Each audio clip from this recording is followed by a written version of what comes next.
So when we're talking about motivation, there's a couple of factors, and one might be working at home or working online. It can be hard to be motivated if that's what's happening, because many times I find that learners get their motivation from leaving home, from coming to the classroom, from seeing other people and being in the presence of others. So we need to support them if they're learning online. The other piece is mental wellness. So we need to feel confident and good in our learning in order to feel motivated. So that's something that we're going to talk about today.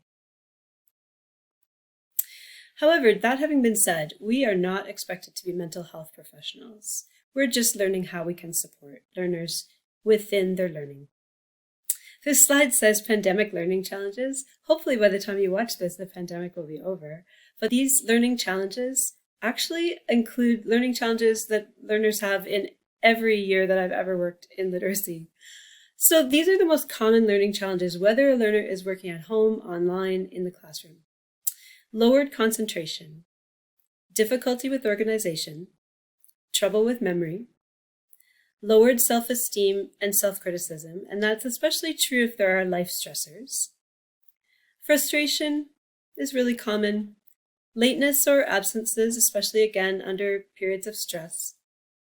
Sensitivity to environmental factors, which is something that is heightened when we're feeling frustrated, then small things become bigger things. Challenges with social skills and the ability to participate can also be present. And reduced output can take place if people are feeling stress or if they're having struggles with motivation. By reduced output, I mean maybe they're not handing in as many things, they're not meeting deadlines, or they're not completing an assignment all the way to completion. So what can you do to help learners, and especially if they are learning at home or learning online? So I have a few tips here, and then we're going to build on those. So to support the learner, and it says in the classroom, because these would work in the classroom too, we recognize the learner's strengths. There are always strengths, and it's good to try to acknowledge them, verbally communicate them, and build on those. Also, accepting their challenges can help because everyone has challenges, and it doesn't mean that they can't move forward. You can help the learner to get organized at home if they're going to be learning at home. Sometimes just being organized can really improve motivation because you don't have to start from scratch every time you sit down to work.